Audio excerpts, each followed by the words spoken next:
Hello, everyone. What is going on? My name is Timpedia, and welcome back to the TNT podcast. This is the real episode 39.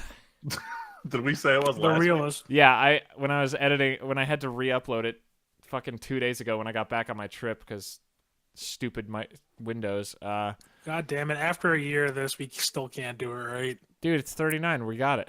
Look, once we get to 100, I'll start remembering. It'll be real easy. No. What happened was I started the upload the day before I went to Arizona, and the night before, Windows was like, "Oh, you said you wanted to delay the update we asked you to do a few hours ago. Let's just do it right now." No. They canceled out of a Witcher episode I was uploading and the podcast, and both were just not finished, and I just didn't have time the next day. I tried to start uploading The Witcher, but then YouTube was like, "Oh, no, you haven't uploaded this file before," even though I did. So Damn. It sucked. So the podcast from last week went up on YouTube yesterday as of this recording. Oh, yeah, yesterday. But the audio on Twitter went out, and Facebook went out on time last week. So anyway, let's we should actually finish the introduction. Yeah, I should. Get this show on the road. Totally To got the the left, show. as always, is Andrew, also known as Friedman. Or sorry, the other way around. Friedman, also known as Andrew, but mostly known as Friedman. There. And There to you the go. right is Tyler, but just Tyler. Let's go. And then into the Pop first it off. story. Dude, the first story is probably the most important story here, and I have a salty reason why this is an important story. So, in one of the best PR moves I've seen in a really long time, this was fantastic. What was it, last week? We forgot to mention it, actually, I'm pretty sure, Yeah, which it is slipped through. pathetic because I never put news on this thing, but I put this because I remembered it. There was all of a sudden a Twitter thing where Robert Downey Jr. tweeted out at Marvel. I'm sure this was planned, but it was still so cool. Basically saying, "Hey, could I invite some people to see Avengers early?" And Marvel said, "Sure, Mr. Stark. How early?" And he's like, "How about a week?" And they're like, "Sure. How many?" And Robert Downey's like, "The whole world." And Marvel said, "Okay, worldwide release of Avengers Infinity War a week early." Yeah. God, That was can't so- believe they're able to do that. So smooth. That was That's pretty fantastic. cool. I will say one thing they fucked up. Since I've been rewatching the first trailer almost every day, and I haven't watched the new one, the description on the old trailer still says May 4th. Well, I feel like someone yeah. should Oh get yeah, on because that. they wouldn't go back and update it. But But no, you see- not in the video. In the text Oh, in the- description on YouTube, it still Oh, says okay. in theaters May 4th, which isn't wrong, but not the release date. Was it, you guys saw the new trailer? I saw that it exists. I will not watch it. I did not watch it yet. All right, so Did I you? can't talk about it. Well, no, yeah, I was it apologize, good? Was it bad? it is So good. No, I'm sure it's good. That's all I'm going to say. But there's one thing that bothers me. But they'll probably explain it later. Probably. But there is one scene at the very end that I call bullshit on. Uh-oh. Yeah, I mean, like I said, they're probably going to explain it. But until they explain it, Was I'm it just the gonna be like, what the fuck is this? Was it the same Thor Guardians scene or no? No, it's Okay. something completely different. That's it shows fine. like a conflict scene. Oh, okay, that's fine. No, I won't look at it. And Val actually was the other night was like, "Oh, do you want to look at a dumb meme picture? It has one shot from the trailer when two characters are like saying hi to each other or something." And I was like, "Nope, don't want to see it." I'm at the this is one of those movies I'm gonna see. To get into why I'm kind of salty about it, the weekend of release now, because I said on the podcast, Val and I were gonna go like release night or release weekend to see this. Since it got moved up, I'm going to one of my best friend's weddings that weekend. So I don't know if I'll have the opportunity to see it like weekend release. And also I'll be in Washington, D.C. for that weekend, so I certainly don't know if I'll be able to get into a theater. I might use the opportunity to go to a nicer theater, but we're still figuring it out. But yeah, if I can, we're going to see this weekend of release. I'm going to pay the extra Fandango money and go. I don't care. Yeah. This movie's fucking hype. So much. I'm still not gonna see it release day. Oh, that's I still have fine. to catch up on a bunch of movies before I Yeah. see it anyway. No, not seeing it on release is fair. I'm just like so hyped for this movie ever since this trailer dropped. And then Mhm. Black Panther was so good. All right, hold on. I'm Like- gonna ask a quick question. Sure. What was your opinion of Age of Ultron? It was okay. Certainly not as exciting as the first Avengers. It's actually, honestly, in terms of the Avengers movies, it's the lowest one. I know that sounds silly, but when Captain America Civil War is basically another Avengers movie, Right. like Civil War is what like you wish Ultron had been. Yo, I thought Ultron was super meh. Yeah. To be Okay, real. good. I just wanted to check. I'm kind of in the same camp. Like the No, it's first time I pretty saw meh. it was when we were at your house, and I was like, "Wait, this is it? This is the movie everyone's been like hyping the fuck out of before it came out." Yep. It's not I didn't bad, think- James.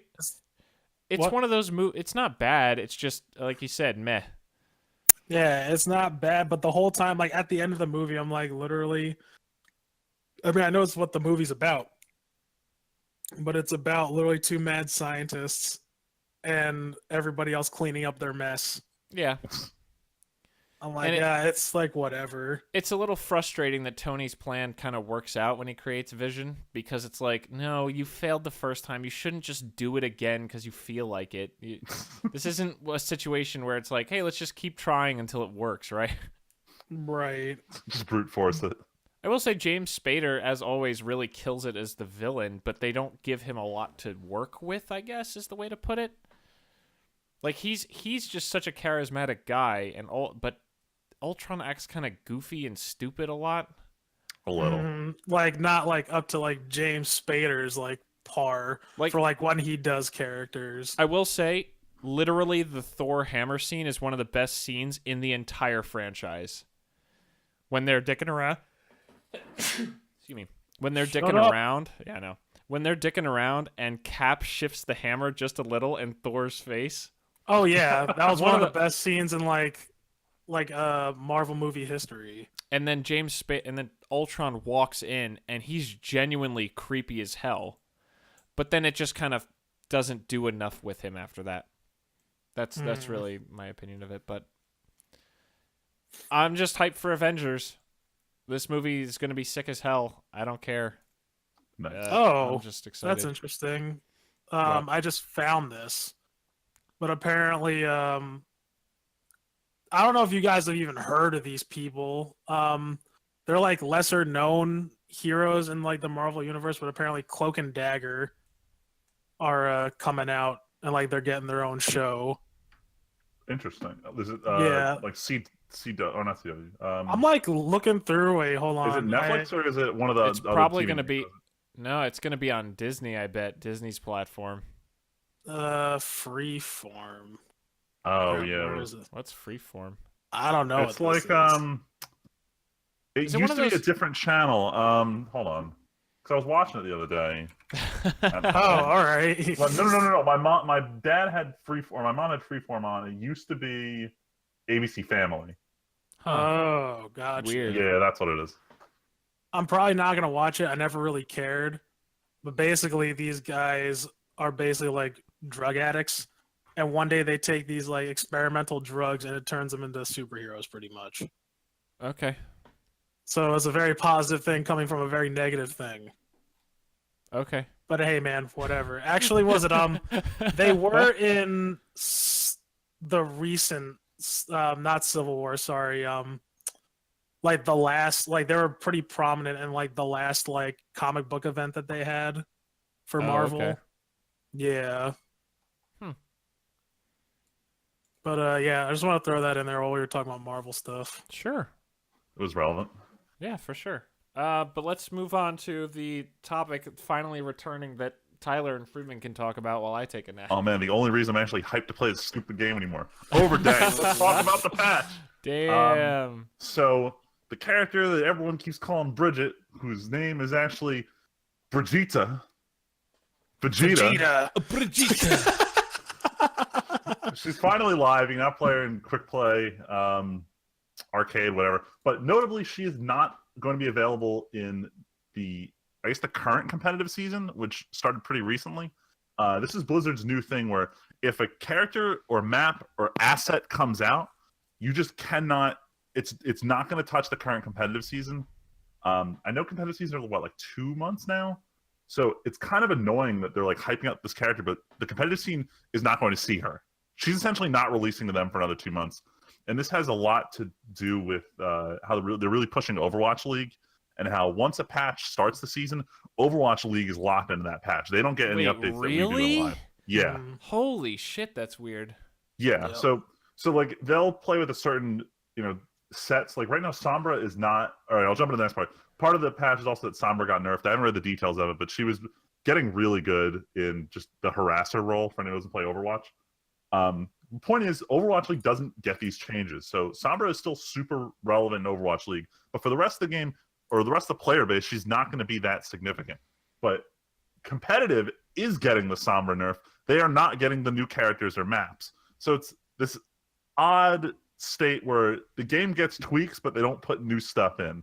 And a lot of fans are very mad because we're starting to see this divide in the player base where there's a lot of players who don't want to touch competitive, and they're really happy. But there's another group that literally only wants to play competitive, which is why they've been getting rid of these gaps between seasons in competitive. That 1 week of downtime, no one will shut the fuck up about how there's no competitive and will quit Overwatch. Huh. So That's this is in a weird place. That's super mega weird because the way League does it is usually the competitive scene is just about a week, maybe 2 behind. And if there's playoffs or, the mid-season invitational or worlds, they'll usually lock it in a little extra early. Like they'll announce this is the patch we're going to play on, but it's not like way behind. It's not locked in for like months.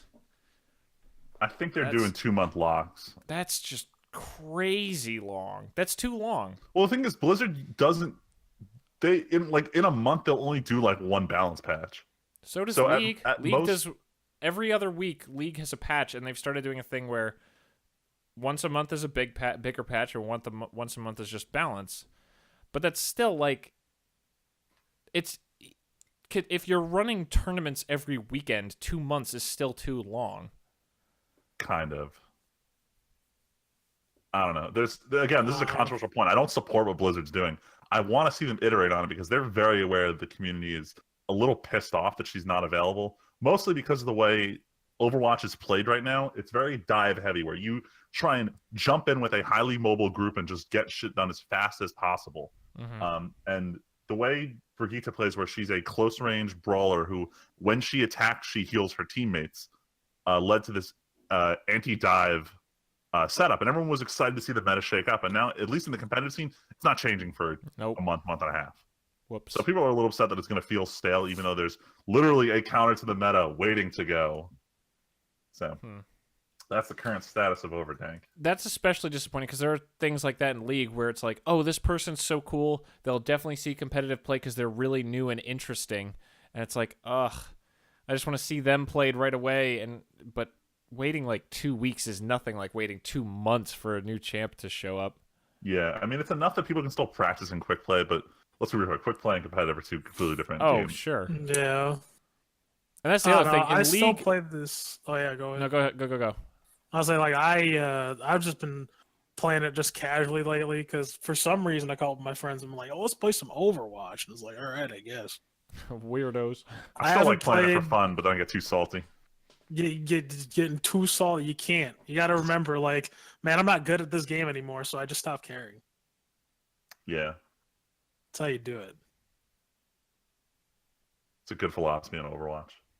Exactly. I'm like, man, I'm not good at this game. Why do I give a shit? And then when I start getting good again, I'm like, what the fuck, Richard? All right. Anyway. Do you want to move on to another staple topic of the podcast? Magic. Time Magic to go to sleep. together. This one's really quick. This is really, really quick, but really, really cool. I'm personally extremely hyped for this. So, as of just today, so a while ago, Wizards, they like to do these things where they show off or they announce what products are coming out over the course of the next few months. And they announced this new product coming this June called the Signature Spellbook line. It's supposed to replace something called From the Vault, which is this series that's been going on for a few years where Wizards would pick like 15 to 20 cards, give them all foils, some with new art, not all. Oh, wait, they're getting rid of From the Vault? Yep, this is replacing. Dang. Because they probably ran out of themes. Yeah. So they're saving them for the Master Series now. Basically. So From the Vault was pretty successful. It was like an $80 product because they were all foil. The only problem was over the last few years, these foils started to bend like even worse than normal cards. And people were getting real pissed. But the sets were still cool. Like the Angels one came out 2 years ago. Valve still uses the dice for the spin down from that. I think basically everything except for the board wipe themed one has been pretty good. Yeah, the Dragon. You can buy sealed ones of old ones for hundreds of dollars. Yeah. Like I know the Dragons one I was looking at getting for Leslie like Christmas one year or something, and it's like, nope, that's a few $100 for the Dragons from the Vault. From the Vault Legends, which was like 20 cards. Oh, the one from 5 years ago, from the Vault 20, where it just had 20 from the the coolest Vault. cards. That one's Yeah, it wasn't expensive. Legends, it There's was Jace 20. in it. Yep. What else? Angels. There was what was last year? I don't even remember. Oh, Transform. You're right. Yeah.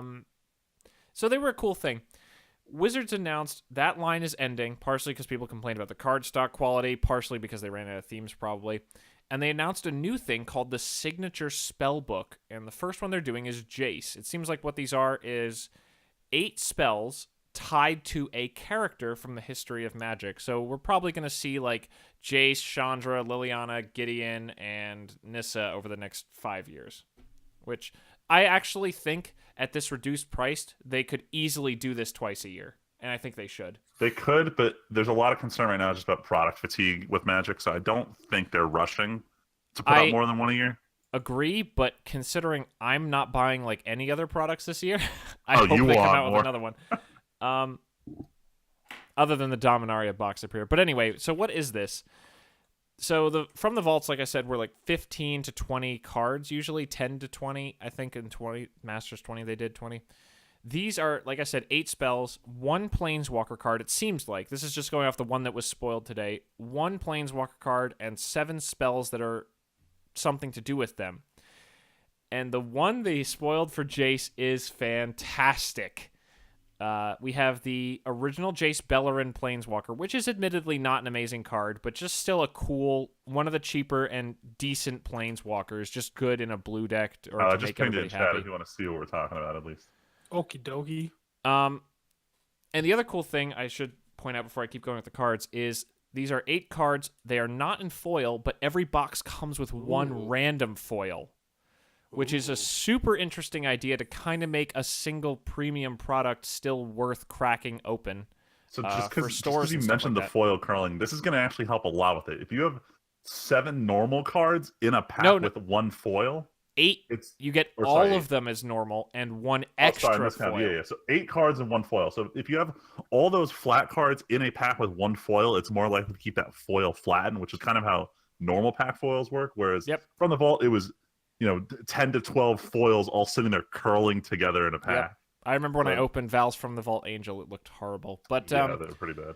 Other than Jace, the card himself, and Counterspell, there is all new Jace-centric artwork on these cards. Blue Elemental Blast, Brainstorm, Gifts Ungiven, Mystical Tutor, Negate, and Threads of Disloyalty. Me and Freeman were talking about it before the show because he hadn't actually seen it yet. The art on all of these is great and very Jace-centric, which is cool. And the flavor text is sure on point on that Brainstorm.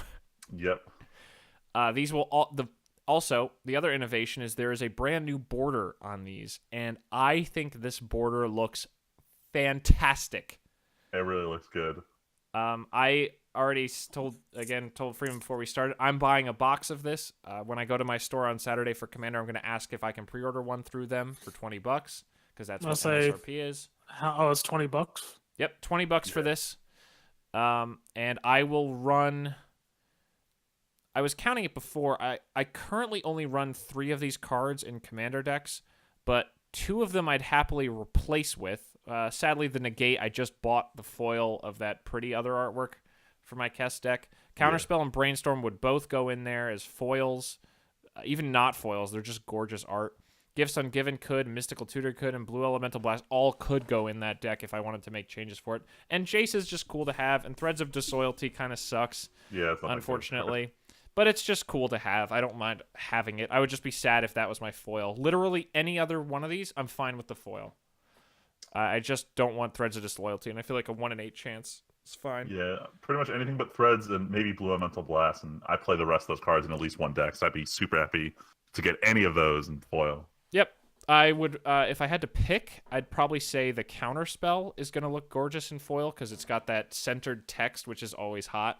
I'd want the Brainstorm, though. That's my or Brainstorm. That Counterspell does look pretty cool. I won't lie. It's really cool, and with the whole frame pointing in and everything, the colors are just good. The Blue colors just Elemental pop. Blast, that looks cool too. It does look really cool. I've thought about putting the Elemental Blasts into my Kess deck just to be even more competitive, asshole. But currently I'm not. But either way, these are all... And $20 for this box. Currently, these cards are worth about $25 to $30 at least on their own if you bought them individually. So it's still a good deal. The only thing people are worried about is this is a product that's only going to sell in game stores, not at Walmart. So people are kind of worried because this tends to jack up in price really quick. From the vaults, MSRPs were usually like, what, 70, 75, Friedman? It was lower, but most stores never sold them for MSRP. I think it was $50 MSRP, and most places sold them for 70.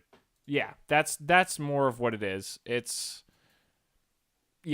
really disappointing that stores tend to jack up these prices because they want to earn money, and they know that's what what's originally in these were demand. supposed to be like a kind of a present to the stores. They here's a premium product that you can sell. This is for you guys to sell, and that's kind of how it originally started off. So a lot of stores had like a reasonable amount of markup. It's like this is our way of staying in business. Only the dedicated fans are really going to buy from the vault.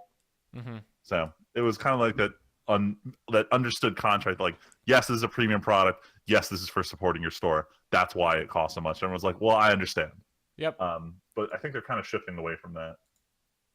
But either way, I'm excited to get this. If I can get it anywhere for 20 or even 25, maybe even $30, I would get it in a second. I'm just very, very, very excited to have this product. But anyway, we can move on from Magic. Let's talk about crossovers. We have two of them. The news is about to get a lot worse from here on out. Oh man! So I just saw this trailer. It came out right after the podcast came out. But Noctis from Final Fantasy 15 is going to be a DLC character in Tekken 7. And What the fuck? At first, it looked really cool because they translated his like summoning weapons, warp blade techniques pretty well into the game. He doesn't look super busted. They're including the very first scene of Final Fantasy 15 where you wind up at that gas station with your car broken down, the gas station Hammerhead. That's going to be a stage in the game. It looks really cool. You got background characters there. But the thing that broke my, I don't call it realism because Final Fantasy 15 is unrealistic as fuck, but they're porting in a lot of the outfits that Noctis can wear. So it started off with his normal casual one, and then like the one he wears at the end of the game where it's like the very, kingly outfit, which is really cool. But then they added in his casual outfit, which looks stupid as fuck. And then they took the outfit from the first Final Fantasy 15 DLC where he's wearing this like chocobo t-shirt and hat with this little like dangling beanie hanging off of it. Oh, and that's baby. an outfit in the game. It just looks stupid as fuck. The edgelordiest. That doesn't sound good at all. It looks stupid, but he looks really fun to play, and it might make me actually play Tekken 7. Cool. I will not. Damn. Damn, Tyler, that's savage. Yeah, no, that's some weird ass shit. Like that's just as weird as when I saw Isn't Tekken the same one? There's a kangaroo in it. Yep. Yeah, but that's And fine. a velociraptor. That's okay. That's And fine. a panda. And a panda. And a Jamaican man. And a velociraptor. But Noctis in his chocobo outfit and takes it way too Yoda. far. Fuck no. No, not Yoda. Fuck. Yoda's. I'm Yeah, no, thinking of the Yoda's next out there story. where in, I'm thinking of the next story. Oh, my shit, yeah. God. Fucking a crab with a top hat and a monocle. Gone That's too ridiculous. far. Gone too. Come Tyler, on, Master stop. Chief. Let's get the fuck out of here. Tyler, stop. I haven't watched a donkey video in a few days. Come on. Come on, Master Chief. Let's get out of here. Let's get the fuck out of here. All right, let's keep these bad crossovers rolling here. Hey, this is not a bad Okay, let's keep crossover. these amazing This one looks- crossovers rolling here. This one looks legit. So, in the day I was traveling to Arizona was the day of the Witcher announcement that we talked about last week, and lo and behold, everybody was correct. Geralt is confirmed to be in the next Soul Calibur game. He's so in the game, in fact, that he is going to be on the box art with damn. one of the original Soul Calibur characters. I don't know which one because I don't know them. Is he the dude in the armor? Yeah, I don't even know. But Geralt's on the freaking box of Soul Calibur. That, fucking to me, nightmare. is even more amazing than him being in the game. That's like, wow, they're really pushing this. They really are like, hey, Witcher fans, come play. I watched the trailer without sound on because we were getting ready to board a plane. But he looks like the way they talked about it, they gave all of their Geralt-specific assets to Namco to help make it easier to put him in the game. So he uses a lot of animations that I could actually see look like Witcher 3 animations. Interesting. Wow. They also made, they obviously changed some things. Like, I think a finishing move I saw was him using like his Igni sign as this giant fireball, and it's so not that in the game at all, but it still looks cool as shit. A lot of people are wondering whether or not, I don't know if this was answered because I'm a bad host, but since he carries the 2 swords, people are wondering if he actually uses the different swords based on if he's fighting a human or a monster, like a creature. That would be legit. That'd be an awesome little thing. That would be pretty dope. And Soul Calibur is all about changing your weapons and stuff like that. So a lot of people are wondering if you're going to be able to have like some of the more interesting weapons in the game and stuff like that. Yeah, I won't lie. I thought Soul Calibur died. I think it was actually gone for a little while. I'm pretty sure it's been a while. What's the subtitle for Witcher 3? Is it Wild Hunt? Wild Hunt. Witcher 3 Wild Hunt. Okay, I was checking if they're both on Unreal Engine 4 to see if porting is easier, but no. Soul Calibur is. Witcher 3 is on its own like custom engine. Yeah, CD Projekt built their own engine, which is amazing. But no, I'm sure they could just still give it to them to look at it and be like, here's the rigging, here's exactly how we did it. Yeah.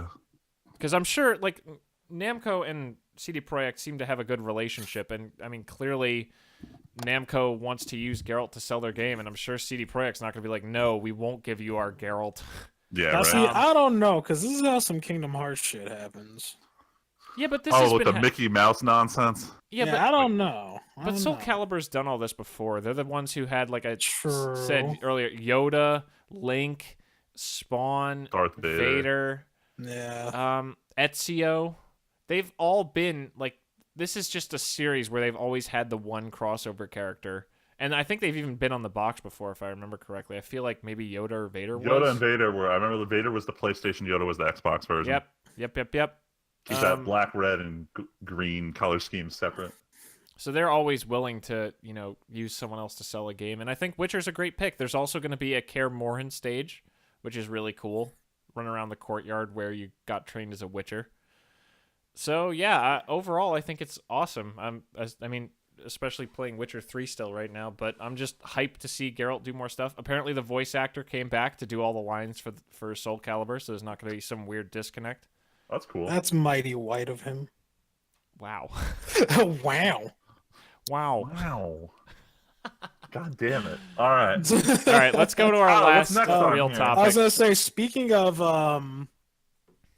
Of white of white people in Ubisoft. Oh my god. And Ezio, Vivendi apparently has thrown in the towel.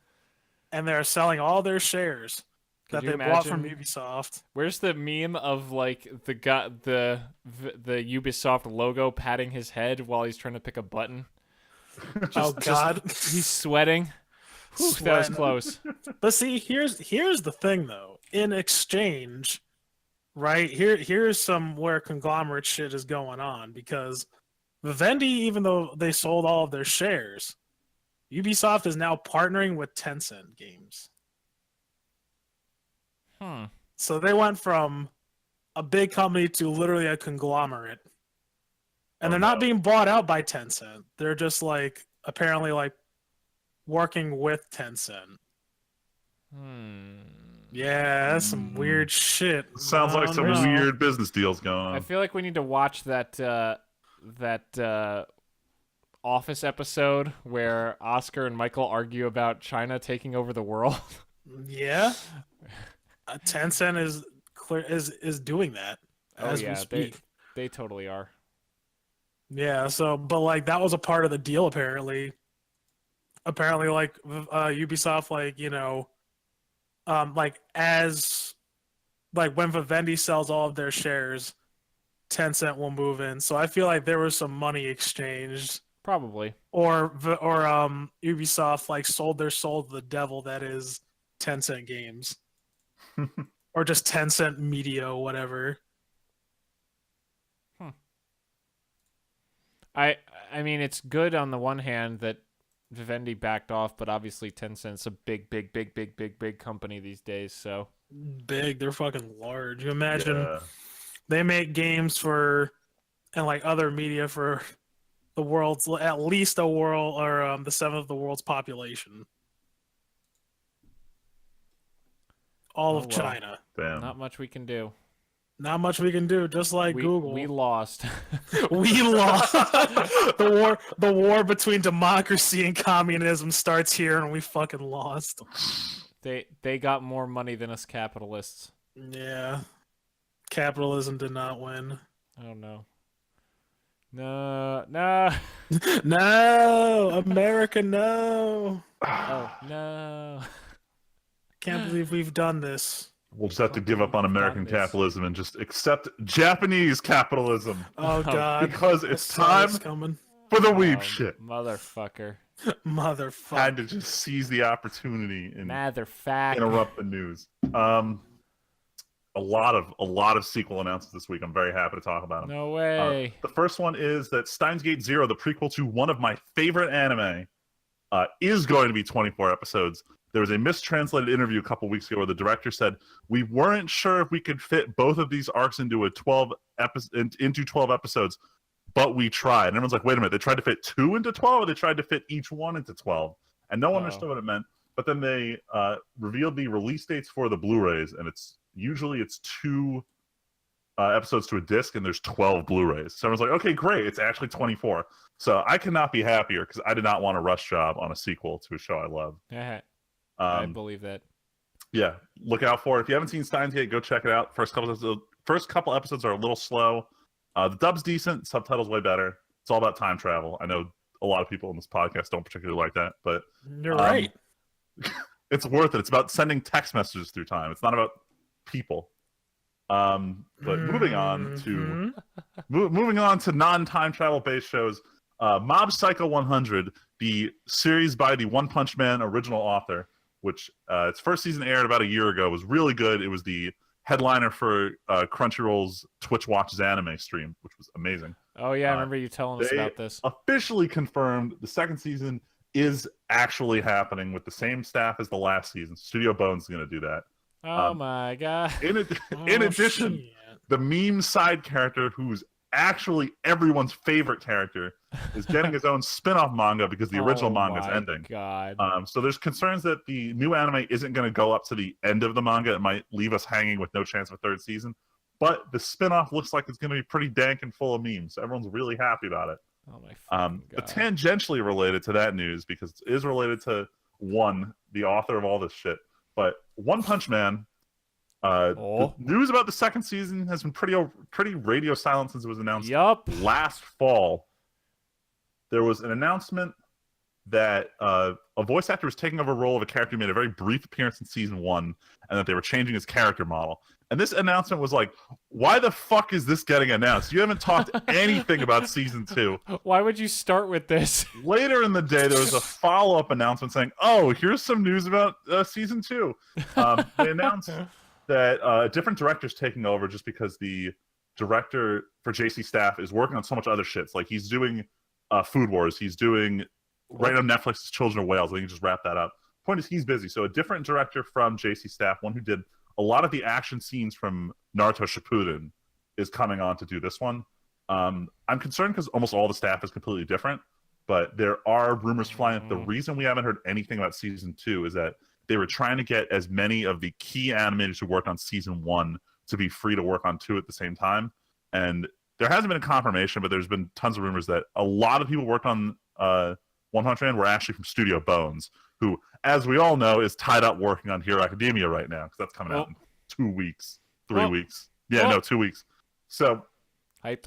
That's the suspicions that they didn't want to announce it because they're trying to get all the good animators on, like, signed up for this, which is why we haven't had a release date. But I'm suspecting that we won't see it come out until at least when Hero Season 3 is done airing. So in September I'm guessing is the earliest we'll see One Punch Man happen. But I don't know. Literally radio silent on this. I mean, it sucks, but I don't mind waiting because the show was a lot of fun. We have enough news to know that it's still actually happening. This isn't like a Kingdom Hearts 3 kind of thing where I mean, it seems impossible. impossible. 3 kind of thing. Yeah, well, also. I mean, it's true. Damn, wow, fuck you, Tim. You're a piece of shit. You know that? No. But no, I'm kidding. But you're not just kidding. I mean, I'm only half kidding. But no, I'm just excited to get One Punch Man again. But I mean, the show was so big; it seems impossible to believe that they weren't gonna bring it back. That show was like fucking huge. Yeah. It was. I think it was probably the most popular show of 2015. I'm trying to think if there's anything else that like trumped it, but I don't know. I mean, outside of My Hero. Oh, sorry, I had to fact check something about the next story. Oh boy, because it's not. All right, I suppose just jump right into it. I was originally announced the Dragon Ball Super finale aired, but it didn't. It was just the end of the arc. They have one more episode next week, but the end of the Dragon Ball Super. Was it Universal Tournament or Tournament of Power? I think it was that finale, final battle aired this week, and people were flipping the fuck out. Crunchyroll was down for a good chunk of Saturday because everyone was trying to watch it. Yeah, it seems like it was fucking popping off. I brought it up briefly that they were doing all these live airings in South America just because how like adamant fans are about it, how much community's like, yeah, let's all just watch Dragon Ball Super in the center of town. I saw that. That was awesome. People were like making posters for this, like it's WrestleMania or something. Goku versus Jiren. Like, I've never seen this much hype around a last episode of a show before. This is insane, and I'm loving every second of this. Dude, imagine being in a fucking town square with a giant screen playing Super as like 10,000 people are cheering all over the place. That would be pretty cool. That'd be hype as shit. Anyway, keep going, Freeman. But yeah, so the tournament resolved. I haven't watched it because I'm still waiting to keep with the dub. I can't stand Grandma Goku's voice. Nope. But in 5 days from now, the finale airs. The episode's titled "The Miraculous Conclusion: Farewell Goku Until We Meet Again," which I believe was God. That Farewell Goku Until We Meet Again. I'm fairly certain that was the name of the last episode of Dragon Ball GT, which is really weird. I feel like I remember that. Yeah. But again, there's a lot of speculation that's coming back real soon. Especially because it's so fucking huge right now. Yeah, oh my God, Super's real huge. big. It's not ending anytime soon. Super's like, holy shit, guys, come on. Of not ending soon. In this last week, where all eyes are on Dragon Ball, they launched the teaser trailer for the Dragon Ball Super movie that's coming out over the summer. And they dropped the ball on us that they allowed the team to make some artistic choices in how they want to show the characters. And they showed off Goku, and he looks... It's not bad. He looks different. It feels like I'm watching Dragon Ball, but in HD. There's a lot softer lines and borders. It doesn't feel like I'm watching Z. It's like if you took the way Goku looked during like the last bit of Dragon Ball / the opening of Dragon Ball Z, where all the lines are still really soft. There's a lot of really kind of like freehand drawn characters. There's a lot of blur on the lines. That's what it feels like, but it looks real fucking sharp. And they show bits and pieces of the person that Goku's gonna like fighting off with, and big green alien man. But you can see the fur moving, and there's just like motion, and this looks like they worked really hard on this. But the implication no one's talking about is that every Dragon Ball movie that's come out since they came back from their big mega hiatus has been canon to the plot line. Battle of the Gods, Resurrection of Frieza, and now it seems like this one is going to be the continuation of Super's plot line and leading to whatever comes next. So, is Battle of the Gods and Resurrection F still considered canon when the show also covered the same stuff? So that they are canon. Nothing in the show conflicted with the movies, but it expanded on certain things. Huh. Like the fight between Goku and Beerus was way more drawn out in the anime, but nothing really came of it that you couldn't infer from the main series. Okay. There were a little bit more elaborate scenes of like Frieza's training leading up to Resurrection of F. Oh, that sounds fun. But there wasn't anything that really changed it. If anything, I thought the Resurrection of F arc was shittier because they really drew everything out. Whereas in the movie, my like God. Goku and Vegeta show up and they just pop off. The fight just It starts. just fucks his Yeah. day up. Whereas It was it's kind of drawn out, and Vegeta's like standing on the Oh sidelines my for way God. too long in the show. Oh. Like, if I would honestly, I want to tell people to skip the whole thing, but there's a very short arc between Battle of the Gods and Resurrection F where you see them training with Beerus and sort of the lead in to explain, here's how the fuck they figured out Super Saiyan Blue, because the I was movie gives gonna you say- zero indication of why it's a thing. It's like, hey, you know how Goku got this crazy red power? Well, now him and Vegeta both have blue, better power. Yeah, there's a Jesus, good yeah. little bit where it explains like what the deal's with Blue and like why it is the way it is. So if anyone hasn't watched watch the arcs. I'm gonna warn you, the first 30 episodes are ass because it's just bad recaps of the movie. Freeman, how can I watch Super dubbed? I'm Super honestly dubbed, curious. If you have a Funimation account, you can watch it there. If you have VRV, I think the dub is on there as well. Do you have to pay for Funimation? You do. Fuck. And I think they charge normally for Unfortunate. subtitles and a little more for. Or no, I think you watch everything for the same cost as an annual for Crunchyroll. But then there's extra you can get to get their simul dubs. But I haven't watched their simul dubs in like 2 seasons, so I may cut back my account. Because I see this is annoying because back when Val and I moved and we were going to sign up for Crunchyroll, I was like, we shouldn't sign up for this VRV shit because there's so many dumb accounts linked to this. But now it's like, oh, Yeah, they're VRV really is forcing people into it. VRV is like barely more money than Crunchyroll, and it has a fuck ton of stuff that you can. Oh man. Yeah, I'm double checking if you can watch it dubbed here, but Like, I'm looking at the... Okay, so I'm on VRV's website. Cartoon Hangover, Crunchyroll, Curiosity Stream, Drama Fever, Funimation, Geek and Sundry, Mondo, Mubi, Nerdist, Rooster Teeth, Shudder, Tested, and VRV Select. oh shit, I care VRV about... Oh, this is actually really important news. VRV looks like they're keeping up to date with Super as it's airing on TV in the US. When it first the came out dub? dubbed, Oh. yeah, when it first came out dubbed only got the first like 47 episodes, so right up to like where the Future Trunks arc kicks in again. But Oh, they've shit. had consistent episode releases since then.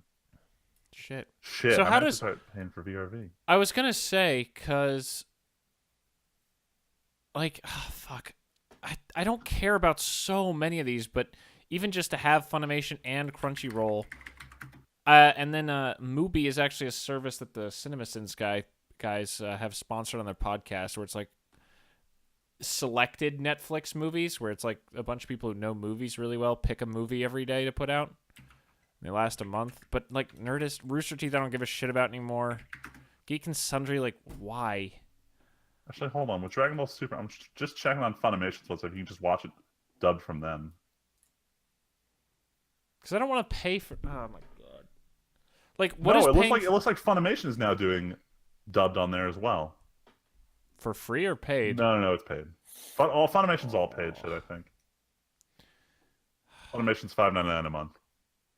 Ugh. But enough for these advertisements from our sponsors. Yeah. Moving on. God. In terms of more trailers, Adult Swim came out with the trailer for Fooly Cooly Season 2, which will be coming out in June, with Season 3 coming out in September. Each of them is 6 episodes long. The main character from Fooly Cooly, her voice actress is coming back. So that was the one good part of the trailer.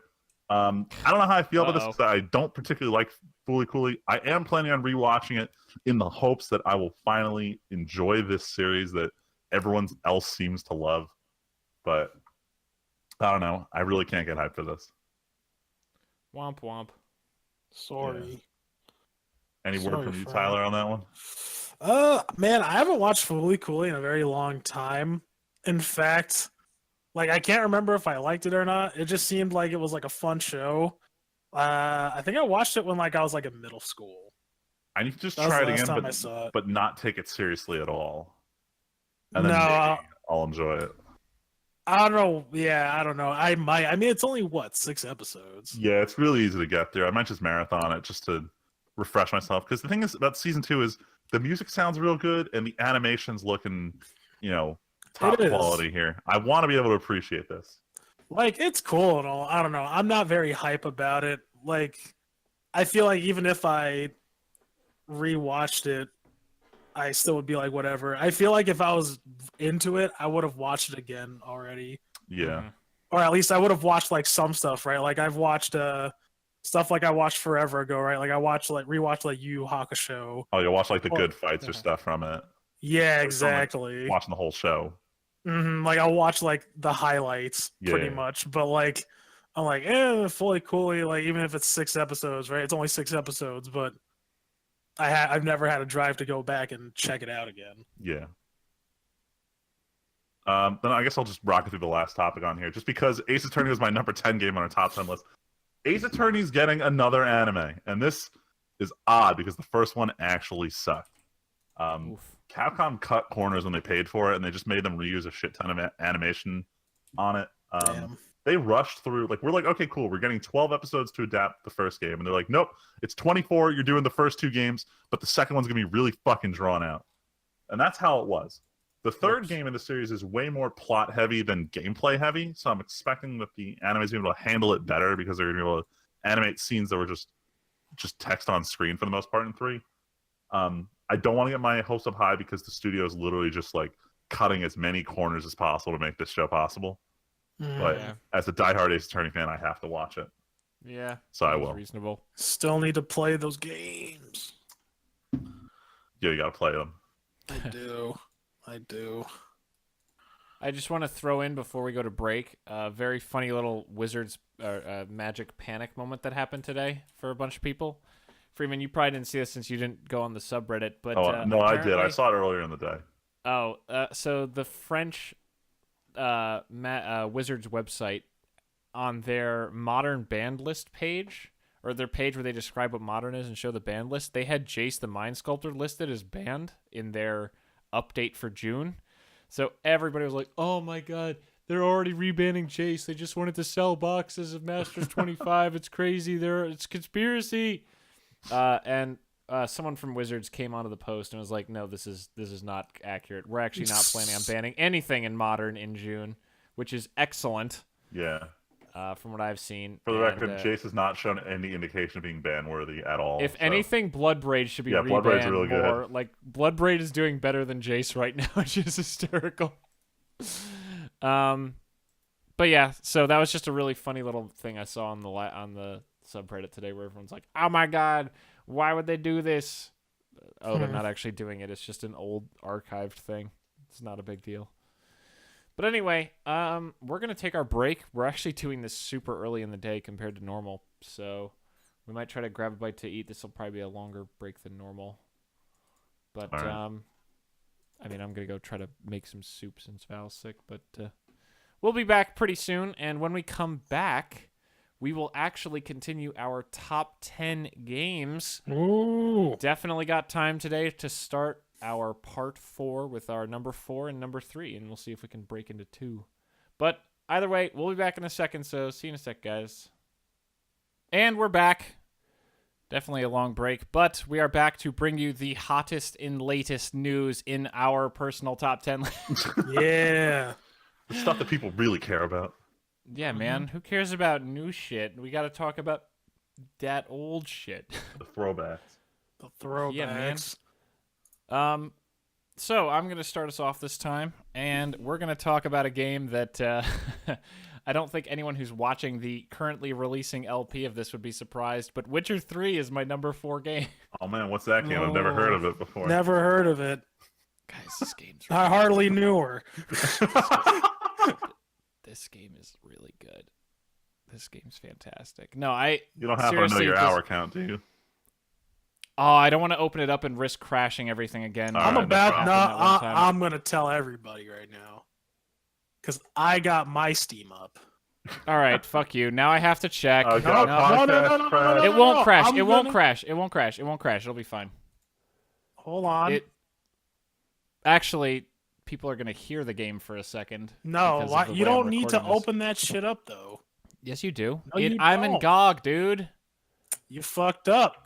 How did I fuck Oh, wait, you're up? in GOG? You're not in fucking... Yes. Damn, you fucked up. Gross. How did I fuck up? I bought it from the people who made it. All right, I muted the game, so no one heard anything, which is good. All right, it's booting up. I was about to say, because I'm it's about not to gonna go on crash. Steam and fucking see. Yes, I know, Tyler. I know how Steam works.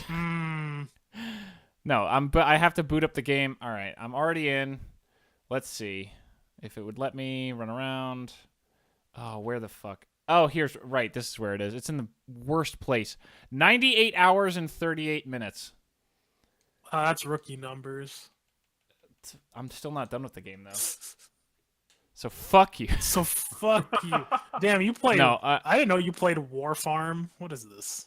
Dude, my most hours is still Warframe. I see that. I put a long fucking time into that game back when I was going to school in Utah. I put a lot of money into that game too.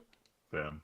I can see you played a lot of War Farm. Speaking of Warframe, they just did their 5th anniversary and have like 27 million players or some crazy fucking number. Good lord. Anyway, Witcher though. Witcher's really, really, really good. There's really not much I can say that I didn't say in the LP at some point. Honestly, if you want to see, it's actually kind of, wait, what? For some reason, GOG says, so I just found out where GOG finally says a general number. It says I have 120 in-game hours. Damn. But that, maybe the game itself only tracks when you're running around, not like if I left it paused and walked away or something. I don't fucking know. Either way, it's over 100 hours already, for sure, that I've done stuff involving this game. This game is just so fantastic. The combat feels so good. The graphics are drop-dead gorgeous. I haven't even modded the game to look better yet. No mods. Yeah, no mods. The story is interesting. Every side quest is interesting. Like just today, the final region has a single Witcher contract. And it's this guy who has basically a magical camera. And he wants you to escort him as he takes pictures of stuff. And you do things like you use your mind powers on peacocks so they flare up their tails. And you kill giant centipedes. And you free a panther from a trap. And you find out that the guy takes these pictures because his daughter, who loved animals as well, was in a horse accident like 10 years ago and has been bedridden. Sounds like she broke her back. And he goes out into the world with this device, takes pictures, turns them into paintings, and shows them to her so she can still see the wonders of the world. And all of that is just one random Witcher contract you never even do. Like, I just finished the story of the first expansion pack, Hearts of Stone. That story was awesome. The story of the main game is so engaging. The story going on here, I've barely even scratched the surface, and I've just been running around the DLC region doing all this fun shit. I just got a sword from the Lady of the Lake because I extolled the 5 virtues of being a good knight. And it's like, and there was a callback to the first game. There's just so much here. Like, wait, did you play the first game, or you just jumped in at 3?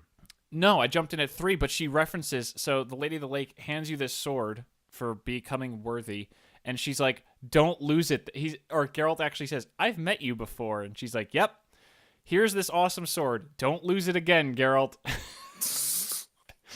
And it's like, sweet. And the sword is actually busted. I just got it like a half hour before we started recording. It actually has a system where when you hit enemies, you build up charges, and when you kill an enemy with it, you use any charges on it to permanently increase the damage on the weapon. That's busted. Nice. I don't know why the silence. It's fucking busted. Look, I have to play the Hey, game. yeah, we have to appreciate play the bustedness game. of it. I mean, I haven't used it yet, but I can imagine any weapon that can infinitely scale in a single-player game is pretty fucking good. True. Yeah. No, I've never played a game, even counting the base game, like before there was any DLC. I'm sure this game was packed with content, but buying the Game of the Year edition, I can't think of many gaming experiences that are so complete and so amazing on every level. Like the music, the graphics, the gameplay, the way you do, like you can kind of get through most of the game just by doing whatever and just using your sword and swinging. But then eventually you're going to hit a wall where it's like, okay, I really need to start learning how to use signs, and I need to start using oils and maybe even a few potions because some of these fights are just ridiculous. But I really want to kill that much higher level than me enemy, so I'm going to plan it out. And it's so much fun. I've definitely had a few times where I'm like, there's this level 30 monster, and I'm level 22. but I really want to finish this quest, so I'm going to look into what potions are good against it. Like, oh, it's toxic. I'll get the anti-toxic potion. I'll put an oil on my sword that helps me deal damage to insects, and I'll figure out what signs are really good for fighting it. Maybe I use the slow sign. Maybe I use fire. Maybe I use push. Like, there's so many levels built out of these incredibly simple systems, and it just all feels great. I've never had a moment in this game where I'm like, ugh, fuck, this is really frustrating. Ever. And that's like such a rare thing in video games, to just never be frustrated. I don't think I've ever had a top 10 game where I didn't want to throw my controller against the wall at some point. I mean, I've had like tough fights where I hunted intentionally much stronger than me monsters, but I just wanted to beat it. I wanted to prove that I could do it to myself. And like, okay, this attack looks like this. I got to dodge this way. Make sure to kill the ads. Make sure that I'm refreshing the oil on my sword. It just rewards you for thinking tactically and thinking like a Witcher. And then the story is so good. The whole thing with Ciri and like the ladies, Yennefer and Triss, and all the side content. The Baron from the first area is one of the most memorable characters in the whole game, and he's just such a cool character. Like it's such. I'm looking at my top 10, the 3 games that are above this, and the rest below it. I would actually say that this compares to probably Dead Space 2 and Halo 3 in that they are amazing, complete packages. And this game goes the highest even without any nostalgia. Like, I'm still playing it for my first time. I don't know when I'll ever come back to it, but I know someday I'm going to play this game again. Because this game is just so fantastic. I can't not play it again. So I know I've been going on for a while. I figure we're all probably going to go on for longer now that we're in our top 4. And honestly, for me, all of these top 4 games are like games I would recommend to almost anyone. But this game's just so fucking good, and I'm so glad I'm still playing it. That's the other thing. I'm not trying, like, I want to keep playing, but I don't want it to be done because the content is so fun.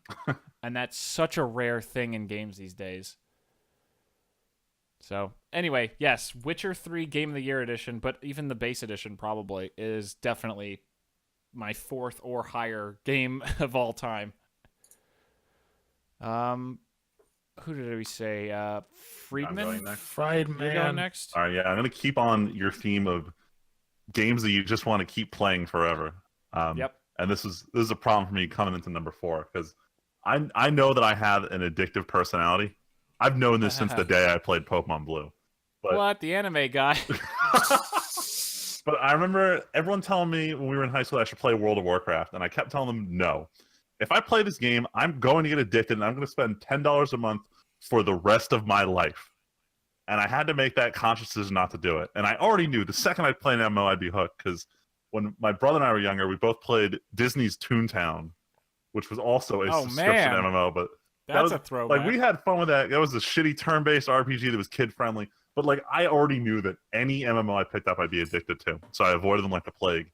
And then senior year of college, a bunch of my buddies who all played PvP and Guild Wars 1 were like, hey, Guild Wars 2 is coming out real soon. I'm like, nah, I don't want to get hooked on a subscription game. Like, oh, but there is no subscription.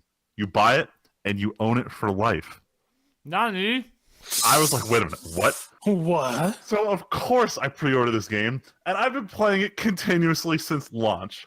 This game is Guild Wars 2, my MMO of choice. I don't think I've played a game... In terms of hours, I haven't played a game more than I've played Guild Wars 2, and I hate myself for it. Because this game... I don't know, everyone will give you the exact same story when they tell you about MMOs, about how you meet people in the game, you form communities. That's what it is. That's the MMO experience. And Guild Wars 2 gave that to me without bankrupting me. In the first year, I did not spend a single dollar on the game outside of the $60 I spent to buy it. And they've released expansions since then, which are less than the cost of a full game. It's like $30 every 2 years to stay caught up on everything. Guild Wars 2, unlike WoW, doesn't have a gear treadmill to it. I got maxed out gear 4 years ago, and I haven't had to change my gear since. Since then, it's just playing new content that comes out for the game. When it first came out, they were trying some novel concept of they're going to start releasing events that just change the entire like setting of the world. And after the first event happened and no one was there for it, they reeled it in and said, okay, here's what we're doing. every 2 to 3 months, there's just new open world content for everyone and story releases. And they've been doing that consistently since 2012. Even when I want to stop playing Guild Wars 2, there's something new for me to play. And because of that, it's just become like a staple part of my gaming lifestyle is, oh man, Guild Wars is having another launch in a couple weeks. This update is free because I already own the game for life. Let me just jump in and play it. And I like honestly on like a dollar to time ratio, Guild Wars 2 has to be the best experience I've had per dollar of any game I've played so far, at least. Nice. I highly recommend anyone try this. The base game is free to play, and then there's some restrictions, but the expansions unlock literally everything for you. It's like Luigi's playing now, and he's honestly pretty close to being caught up to people who are like top tier armor and stuff. Like the end game for Guild Wars 2 is all about making your character look as cool as possible. So there's this cosmetic grind, but in terms of gear, it's not. You can do literally anything from like a week after you finish hitting max level. One of my favorite YouTubers, Rayo, is doing a series on how can you go from a fresh account to literally top tier rating. And he said the total number of days is roughly like 52 days of playing this MMO and you're at top tier. Holy Wow. shit. Like that's really fast for a modern MMO. WoW, you can't do that. Yeah. I don't know how Final Fantasy 14 is, but it takes way too fucking long to level up in 14 as it is. But yeah, Guild Wars 2 is that nice kind of middle ground between like a hardcore MMOs where you have the raid content and then the casual MMOs where you jump in, you do like community events. It's got a little bit of stuff for everyone. I play all the different content there is for it. Like if I get bored of doing raids, I'm like, okay, cool. I'm gonna go do the 100 players on each side of the map, server versus server, free for all mode, where it's just giant PvP. And there's always something for me to do. That's why I'm literally always playing this game. I didn't think to put it on my top 10 list because mechanically I don't think Guild Wars 2 is that amazing of a game, but it's just the way it's presented and how they've given all of this content consistently over the last 5 years and just kind of keep you roped in, even if the story isn't the greatest thing ever. I do think it deserves a spot on my top 10 list for favorite games, just based purely on how much time I, A, have dedicated, and B, plan to continue dedicating to this game. Oh, snap. But unfortunately, I feel like any MMO I played would have had the same spot. So it kind of reduces the impact this has on my number 4. But for me personally, Guild Wars 2 has been that game. No, that's fair. I mean, like, hell, that's the same thing I was saying about Witcher. Like, per dollar, it's just one of the best things ever. Right, you get your so value much out of personal it. value. Yeah. Mhm. Yeah, and personal value means a lot. Just bringing up the financial thing. Every time I'd play a video game at my old house, my grandfather would walk in. He'd always be like, "How much you paying for these stupid games? Like $60." He goes, $60? You go to a movie like 5 or 6 times for that? And I'm like, "Yeah, but I've been playing this game for 150 hours. How many movies would you have to go to get that same amount of like time per money?" Exactly. And he's like, nope. Yeah, he'd brush it off and walk in the other room. Yeah. Kids in their video games. That's why video games are great. You pay like the initial investment seems like but then it's like you got to keep playing it like Overwatch, right? Like I paid, that was a $40 game when it came out. It was full price. I remember getting a good chunk off from like Amazon pre-order or something. So I think I paid like 48 for it. Yeah, but it's like I played like 250 hours of it. Yeah, it was like your hours of entertainment per dollar is astronomical with certain games. And that's, the 100% of why Guild Wars is on this list. Exactly. Hell yeah. All right, Tyler, what do you got for us? I got that game that everybody likes or likes to hate on motherfuckers. The game that everyone feels strongly about. Everybody feels strongly about it, but I feel strongly about it for specific reasons. And that game is some weeb shit called Final Fantasy VII. Dude, what a weeb. Yeah, I know. I was trying hard not to talk about this one when I brought up Final Fantasy this week. Yeah. This game, like a lot of the other ones that are coming up on my list, is very near and dear to my heart.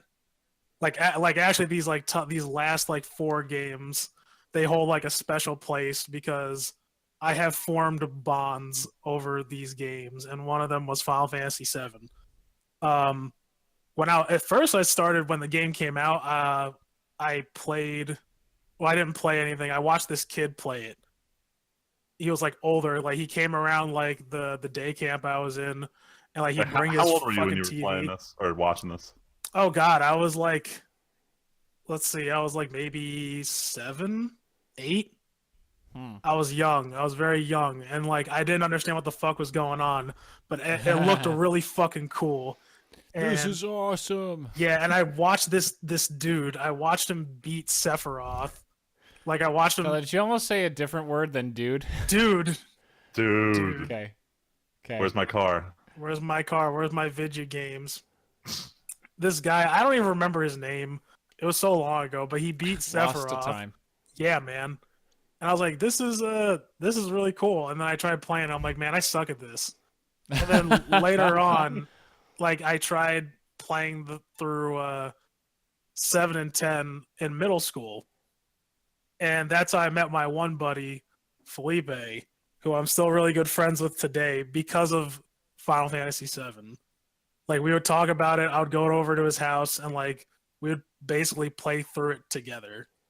Hell yeah. Nice. And that was the beginning of us playing through games together from middle school throughout high school. And yeah, and as far as like personal things aside, I think it's just a great game.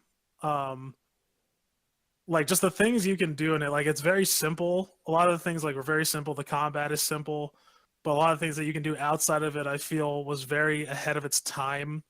Like doing stuff with the gold saucer, the very huge explorative world that you didn't really get too much of out of console games at the time.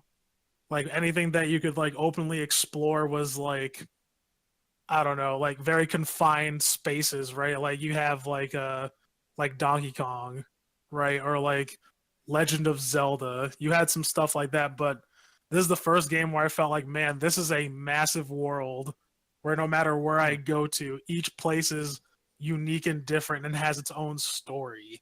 I don't know what it was about 7, but something about the overworld itself made it feel larger than like 4, 5, and 6, which still had that same kind of like mode 7 overworld, so it felt like you were moving big distances.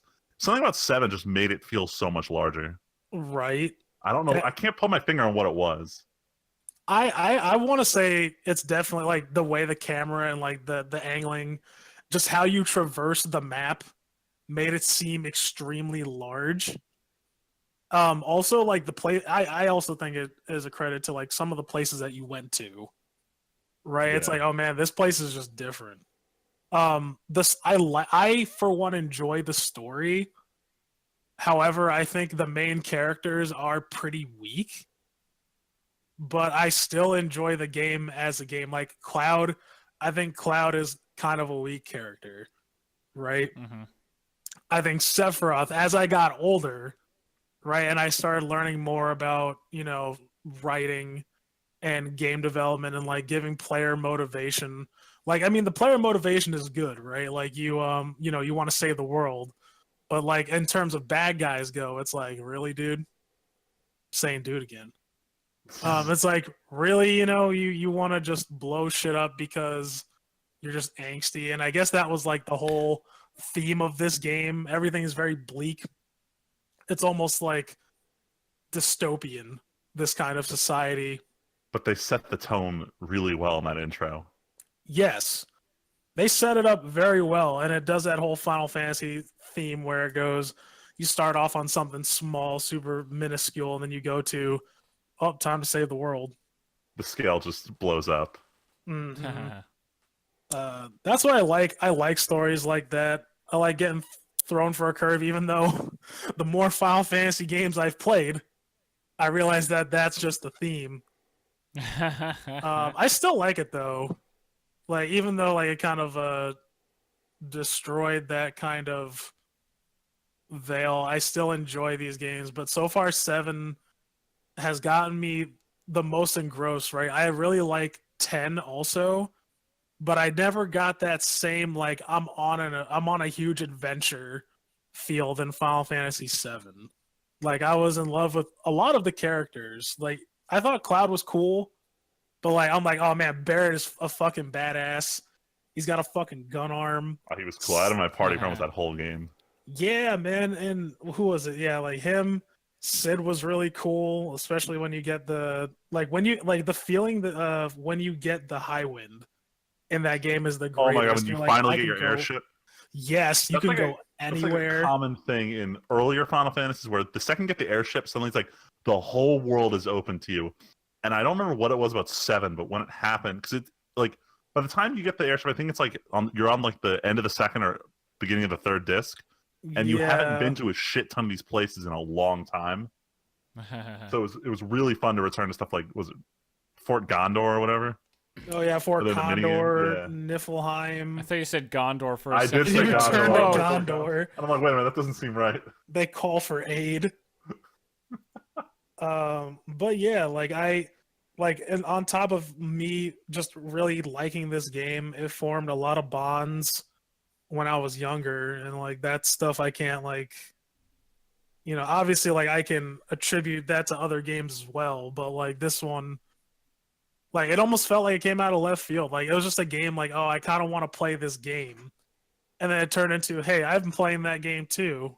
No shit. And yeah. It's fun. I don't know about its spin-offs like Advent Children was an entertaining. In my opinion, it was an entertaining movie. As a movie, I don't think it's good. As a tech demo of the Square Enix fighting engine, I thought it was great. Oh shit! And then Dirge of Server. Don't even get me started on Dirge of Cerberus. Oh, fuck that game. You know what I don't understand? And here's like, it's not a spoiler anymore. The movie or the game's been out for over 20 years. Vincent is a hidden character. He's a bonus character. But the amount of times motherfuckers show this guy off, things like he's like, the second main character next to Cloud. No, he's not. Like, there's a lot of people who just didn't even know he existed. Yeah, I mean, if it wasn't for the fan hype around Vincent, I would have never known he was in the game. Especially how you have to get him is bullshit. Like, I don't know how you would figure it out. No, it's one of those you gotta read the fucking Prima game guide or whatever. Yes, the Prima game guide. Honestly, because Tim, like, in order to get him, you have to unlock this certain part of this mansion that was burned down forever ago. Like, you go there for like plot reasons, and you have the opportunity. You can get Vincent whenever you want, but like while you are there, you can get him while you're there. But you have to step on these wooden planks for a certain amount of steps. Okay. And the game doesn't really tell you. Like, you just have to figure out. It was one of those like those puzzles, like a point and click adventure game puzzle where you just troubleshoot until you get it, or you could just get the Prima game guide and it tells you. But outside that, you wouldn't know. You him or Yuffie, but Yuffie sucks dick, so it She like shows up, steals your shit, then disappears. Yeah, it was Square's attempt at adding side quests to the game. A lot of the other ones were like weapons, but they had 2 where it was just characters that you wouldn't get otherwise. Right. Which was interesting, but and you know what? Vincent isn't even that good. There. No, I said it. No, he sucks. I worked real hard to get him in the party, only to find out that his limit break made him actually worthless. Yeah, his limit break and his ultimate weapon. His ultimate weapon, the damage he does with his ultimate weapon is a quarter of enemies that Vincent kills, not the enemies that you killed altogether throughout the game. It's enemies Vincent killed. So if you get him at like the end of the 3rd disc, let's just say, you didn't kill shit with him, but you were able to get his ultimate weapon, he does like 100 damage. Like he doesn't do anything. And I'm like, he's fucking useless. He's not good at all. It's a cool mechanic, but it didn't pay off. And it doesn't pay off, especially the time you get him. I would understand if like you had the opportunity to get him in like the 1st disc when you could start like building him up, right? But you really don't. Yeah. Oh. All right, I don't want to go too deep into 7, but I want to know what are your thoughts on the remake? I'm worried. I won't lie. especially with it being episodic. I'm not really a fan of that unless They're it's just like a gonna milk it. Telltale game. Yeah, I feel like they're gonna milk it just like everything else they've been doing, like with the fucking mobile games, the Dirge of Cerberus, the movie. I feel like it just keeps going. The second I Honestly, heard episodic, I was waiting for some shit like Sephiroth will remember that choice. Jesus.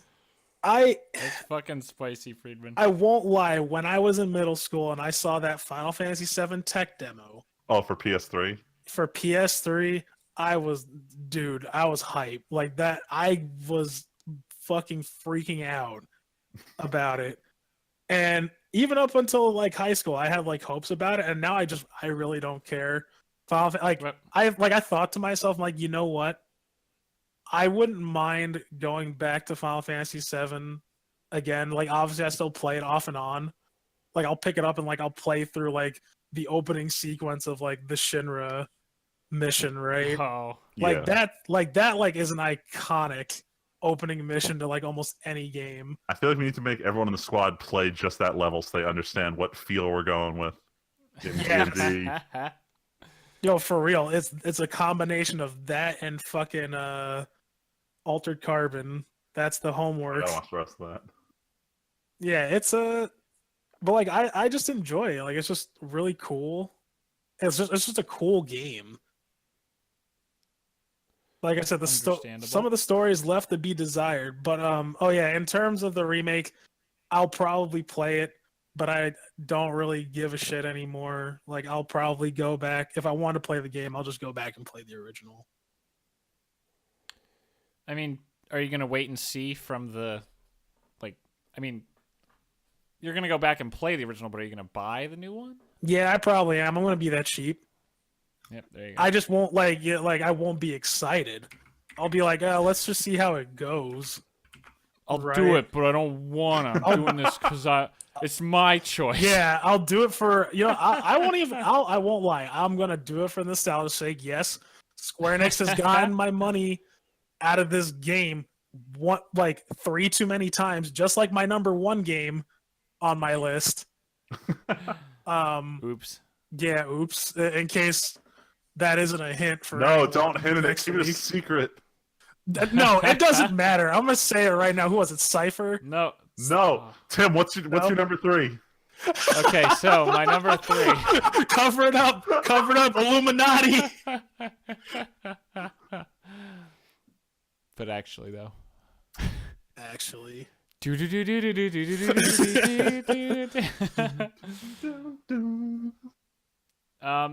So number 3. Why not? Let's keep going. yeah, keep going, Tim. This is we're in the realm of no surprises whatsoever now. For my number 3, I had to pick between the 2 games in my favorite Star Wars series, the Knights of the Old Republic, and I picked KOTOR 2, my 3rd favorite game of all time. What?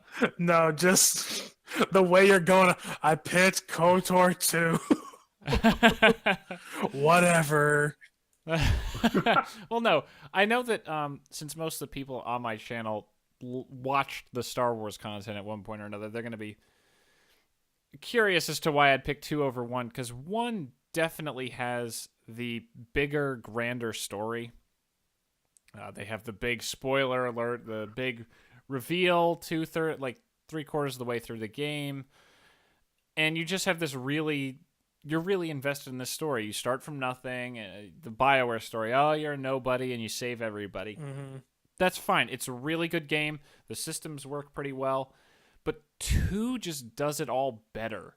Like they take the gameplay from the first game, add some great improvements like quick switching between a melee and a ranged weapon, having influence over your party members. Like, it's so weird in RPGs, like BioWare ones usually, where you do a really good thing and your character is like, the person with you is like, wow, that was G. Willikers great, or grr, you should have done the evil thing because I would have been the evil.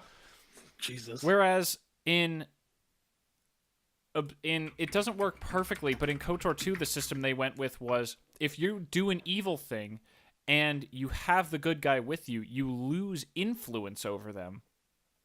But if you do enough things to give them influence in certain circumstances, you could actually kind of turn your party members good or evil based on what you were, which was a really cool way to kind of bond you with some of your party members.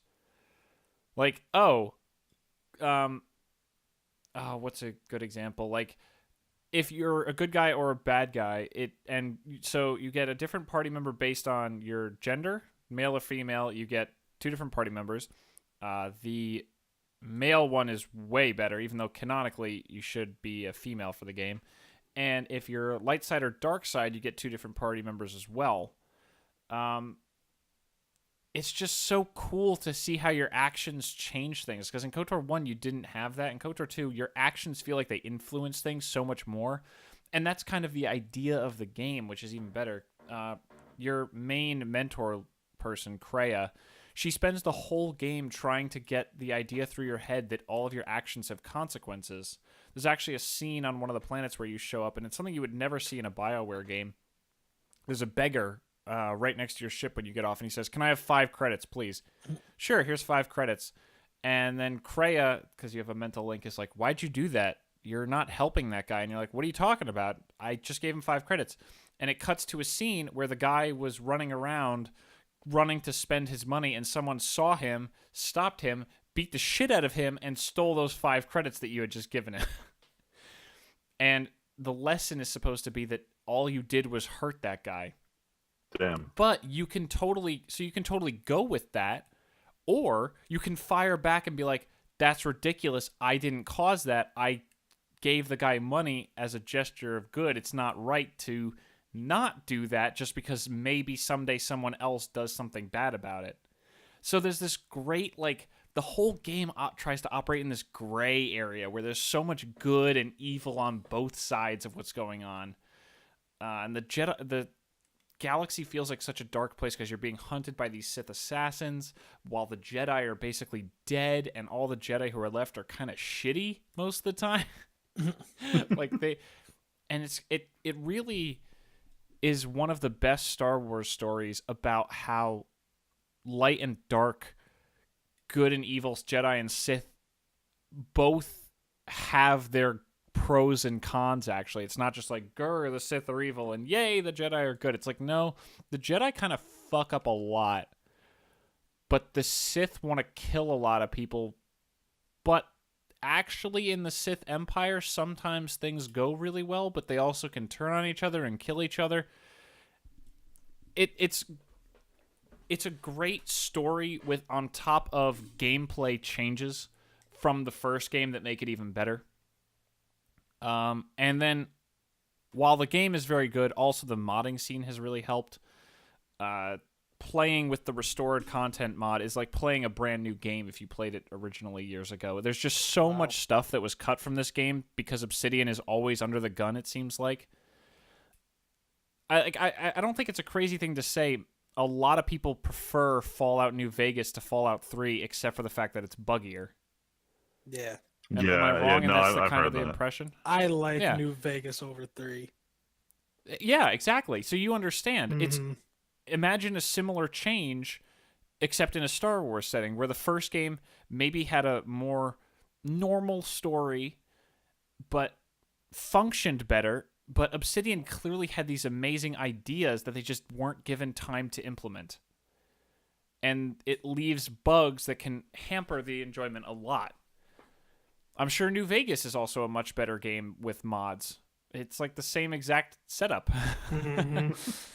But it's just so fun. Recruiting your party feels so organic. And the way you use your influence, like, in so many, like, this is the last thing, I promise, I'll move on. In most RPGs, like KOTOR, Mass Effect, etc., great games, usually you just level up and you can talk to your party members about their deepest, darkest secrets. In KOTOR 2, unless you have influence over someone, they're not gonna open up to you. They have to, you have to earn a measure of trust. Now, these days, those systems are kind of there and just hidden a little bit. Like, it doesn't say influence success or influence failure like it does in KOTOR 2.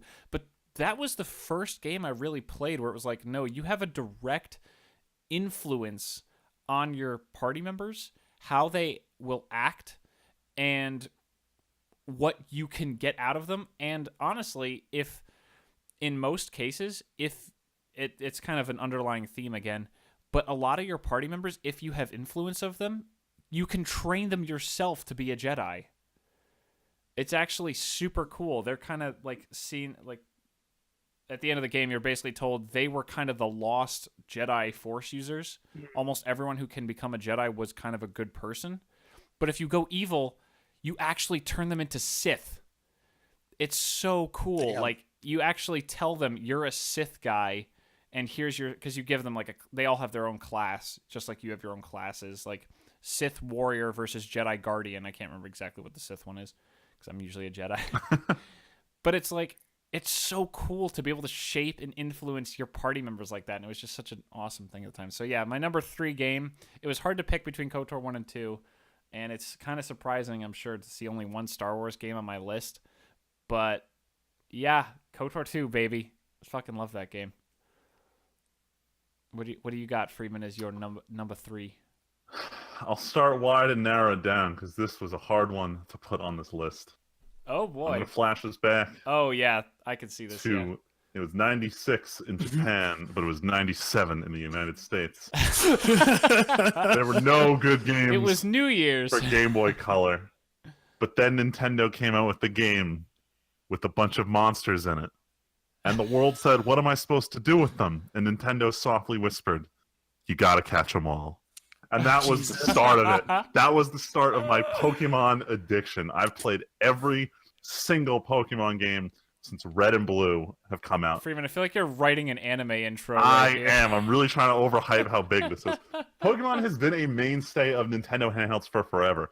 One of the reasons I even wanted to switch was the potential that Pokemon Ultra Sun and Ultra Moon was actually going to be the Nintendo Switch Pokemon games, which ended up not being. Womp womp. I've sat through the shitty games, aka Black and White 2. I've sat through the amazing ones, but none of them have, Which are probably which on are this probably on list. this list. None of them have captivated, or not captivated. None of them exemplify the best of Pokemon as much as the remakes Pokemon Heart Gold and Soul Silver do. Woo. Pokemon is really big on their remakes. These games, every console Nintendo has essentially had its own generation. DS was weird because it had a couple, but Red and Blue for original Game Boy, Gold and Silver for Game Boy Color, Ruby and Sapphire. Each of these games had big advances on them, but as time went on, they start to show their age. But these games Yep. are still really good. So Nintendo has this history of, remaking them with up to snuff graphics and engines and or components of the engine. Like one of the things I'll talk about a lot with the original Pokemon games that I absolutely hate is every time you swap boxes, you have to save your game. And if your Oh, box is God. full, you can't catch Pokemon. Starting with Game Boy Advance, they came with like the new PC engine where it's you just, oh, your box is full, go to the next one. Oh, you're flipping through boxes real fast? Sure, why not? Manage all your Pokemon. And from that onward is when I think Pokemon became actually fun to catch them all, and I started trying to do it in every single game. Yeah. And Heart Gold and Soul Silver was what I think were the best games on Nintendo DS. Some people will argue Black and White. I understand why Black and White was cool. I think it was a shitty. But I two-game- disagree. It wasn't bad. But like it didn't. Respectfully disagree. It didn't capture me. Like I'm also the weird guy who liked X and Y, which apparently everyone else hated. So Whoops. I mean, I like Black and White 1, Black and White 2, not such. But Heart Gold and Soul Silver are definitely my favorites of the series. I've replayed my copy of Heart Gold like 5 or 6 times, just because how much I love the Pokemon that are available, how the story plays out, just the general progression of going from one region to another in Heart Gold, Soul Silver, touching on all the stuff that was good in Red and Blue. It's definitely my favorite. I even did a meme playthrough using only Ammonite after Twitch Plays Pokemon made them their Pokemon God. That's how Oh much my I love God. Heart Gold, Soul Silver. Wowzers. Yeah. Tyler, what's your thought on Pokemon Black and White? Yo, I didn't like it when I was younger. Sorry. All right, no, well, I I don't like Black and White. Wait, why? Sorry. Well, He's no, I'm agreeing- agreeing he's with you. saying he didn't I like it don't. either. I don't think it's Oh, that yeah. good. Yeah, No, I I don't think it's good. I thought it was a novel concept when they were like, "Oh, you're only playing with new Pokemon." It was the first time I've ever felt that way since Red and Blue, where it's like I know nothing about all these Pokemon. But Mhm. overall, it didn't leave a very good lasting impression. And Black and White 2 did not No. do anything to make it better. Heart Gold, Soul Silver was the shit. Yeah, that was kind of like the pinnacle. If I had to, honestly, the one that's in closest contention with me is honestly Omega Ruby Alpha Sapphire, because I think it did write the same stuff that Heart Gold and Soul Silver did. But it carries a lot of the problems that I had with Hoenn in general, where just half the map is fucking ocean. Yes. Which also IGN had that problem with it too, but that's besides the point. Oh, question Yeah. for you. Was it just me? Or was Red in Heart Gold, Soul Silver, was he easier than what you remember in the Pokemon or in the Game Boy Color days? So yeah, he was way easier, and it has a lot to do. Wait, really? That's So what I it has- no, thought. it has to do with the way they split physical and special stats in Pokemon. So in prior to Gen 3, depending on your type was just what your stat was. So like if you were fire, water, grass, electric, psychic, dragon, maybe, you used special for your attack and defense. If you were normal, ghost, poison, whatever, you used physical.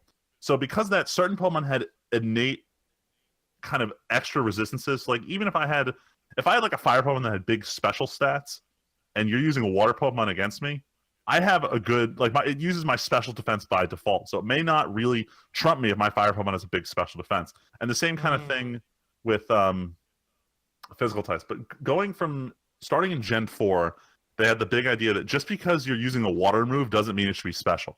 So they did the physical special split. So you had moves like Waterfall became physical, but Surf stayed special. And because of that, certain Pokemon used to just stonewall players didn't work as much anymore.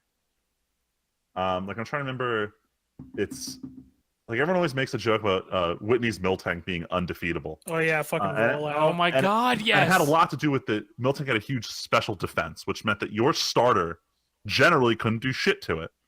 But now that there was a physical special split, every Pokemon generally has access to physical moves starting off. So it wasn't as hard to beat Miltank. And the same kind of thing applied to Red, where you had not only more Pokemon, but more diversity in moves. The fact that in a lot of moves that used to be normal type started getting shifted to, the types they should be. Stuff like Bite becoming a dark attack, or like some moves becoming steel meant there was more variety. You weren't stonewalled by things where normal wouldn't work against them. And there was just general power creep in moves. Like I'll say it right here, Snorlax is usually hard to beat, but once they introduce the TM for Brick Break and any Pokemon in the world can do a 70 power fighting move, Snorlax is not that scary to fight. So it was a little bit easier than, okay, I'll say it was a lot easier than Gold and Silver. It was. Those games are not easy. When you're a kid, you don't realize how much you're just going to like grind shit. But when you're older, you're like, wow, this is taking a long time for me to reach level 45 for the Elite Four. That's probably the only criticism I have for Heart Gold and Soul Silver is that there's nowhere to level up for endgame. Right. And you just got to grind at it. Well, that was what the original problem was in the. Sorry, that's what Silver. I meant for Soul Silver. Like both the remakes and the original have that problem, and they didn't remedy it in the remake, which is kind of annoying. That's probably like the only glaring flaw that game has. But other than that, it's still hands down my favorite Pokemon game. Fair. Yeah. Only I remember beaten playing by lots of- Pokemon Coliseum and XD Gale of Darkness, of course. Ugh. No, I'm kidding. The real Pokemon RPGs. No, I mean, fucking, they're good. I'm I remember joking. playing Don't- Gold and Silver. No. I'm seriously. The Gold and Silver were fucking. Oh, great. yeah, I thought you were saying Pokemon Coliseum was. I forget it. No. No, actually, though, the fucking Gold and Silver was so good. That was the last one I played on a real Game Boy, other than Fire Red. But that's not even real. Like, what's not even real? Cause, no, I don't know. Fuck. I I'm just don't kidding. know. No, it's one of those cases where I wish they'd gone even farther with the modern innovations on Pokemon Red.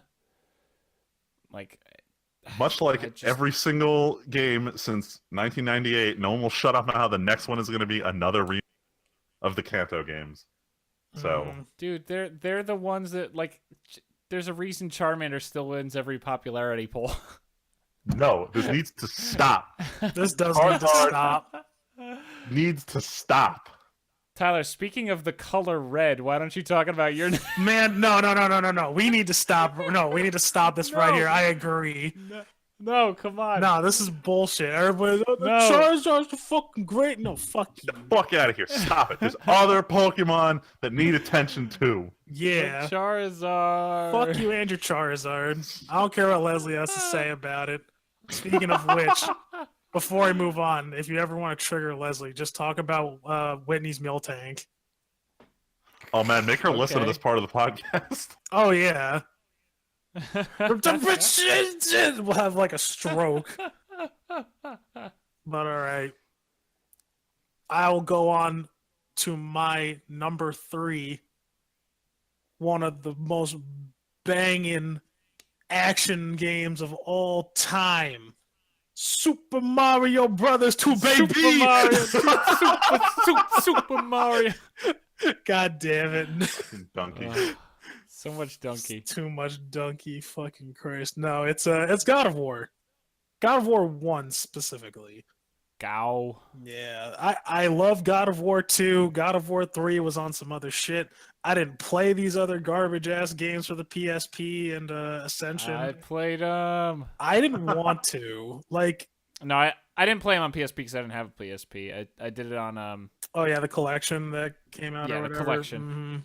Yep.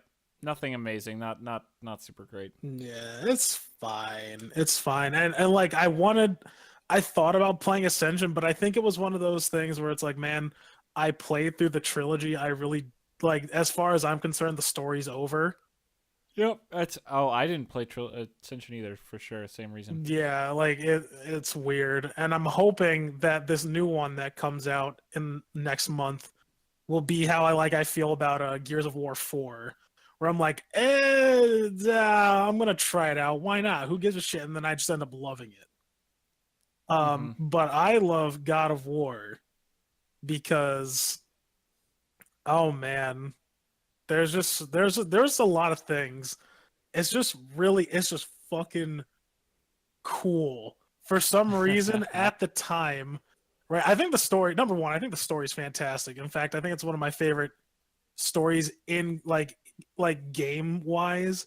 I think it's one of my favorite stories of all time. Like, it is a Greek tragedy. Like, David Jaffe, I think, did, out of anything I have ever seen, and this is probably like one of the craziest things I've said, but I think David Jaffe's like twist of Greek mythology is the best adaptations I've ever seen of anything. Like, in anything, any movie I've seen, any game I've seen, like, he takes this like made up character, this completely unique character that, if anyone's read Greek mythology, like you like look at Kratos, like you see Kratos, you see what he does. It's almost like he belonged in Greek mythology. It's like he just his character just makes sense, and the story just makes sense. And I don't know if I should talk about spoilers. It's been long enough. a dude. while, but like when I found out that like it was one of the story, I freaked out because the whole time through about like 2/3 of the game, you don't know why he's killing all these people. He's angry. Yeah, he's angry and he's like, "Oh, I want to kill Ares." And it's like, well, this is, and like literally, you lose yourself in like the fucking maximum violence, like the puzzles and the soundtrack. That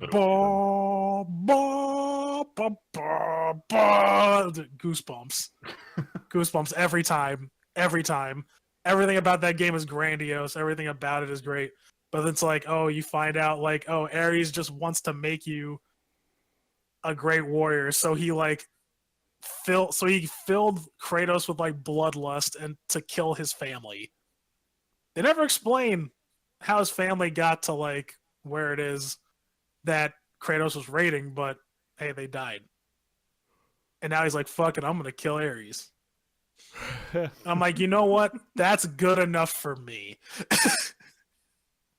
And it's just great. It's just like mindless fun that I always love going to. But I think the best thing about it was,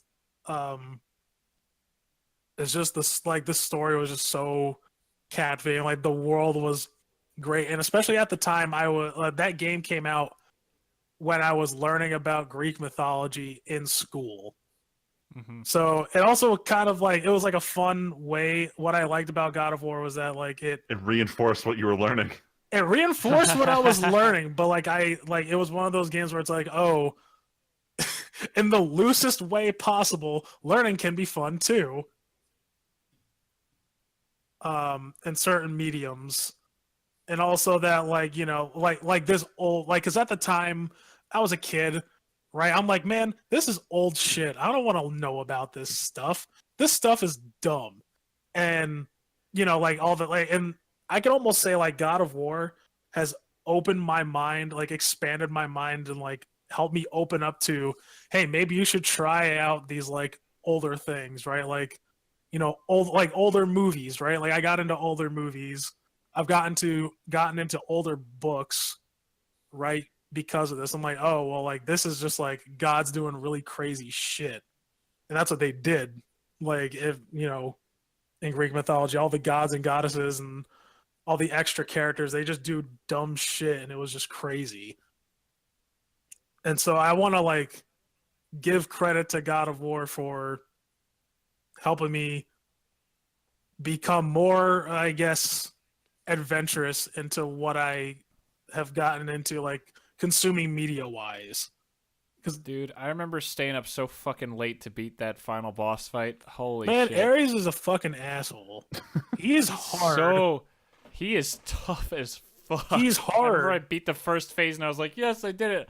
Oh, fuck me. Yeah, and like that fight was cool, but holy shit, like because it wasn't like a standard like death match. Freeman, have you played Nope. this game? Yeah, I have. Okay, yeah. So then you know too. So it's like you don't just beat the shit out of him. You have to make sure he doesn't fucking hit you. Like you have to beat him without like taking so many goddamn hits because there's no health bar. It's just Nope. trading hits. And I'm like, well, this is dumb. He was sucks. fucking hard. I mean, he should be hard, but my god, was he too hard. Yeah, he was too hard. That whole game was like pretty hard for me to get through when I was younger. Oh, yeah. But it's rewarding. It is. It was extremely rewarding because, like, I also like. Not only was the game just a lot of fun, like the gameplay was smooth for a PS2 game. I felt like it was really good. My only gripe about those games, they sacrifice, which I guess was like for mechanics wise, but for they sacrifice camera movement, like free camera movement with a dodge roll. Like that's how they utilize the second analog stick. Right. Yeah. And for some reason, like I thought to myself, I'm like, I would have rather have taken a button combo for a dodge roll, kind of like in Kingdom Hearts 2 Yeah. or Kingdom Hearts 1, whatever. And then, but like, I guess they wanted to have the freedom, like have you go into the freedom of like doing a dodge roll into an attack, because you wouldn't have as much freedom if you were doing a button combo if your fingers were taken up using a button combo, I guess. I don't know. But like that was literally my only gripe. Everything about that game to me was perfect from beginning to the very end.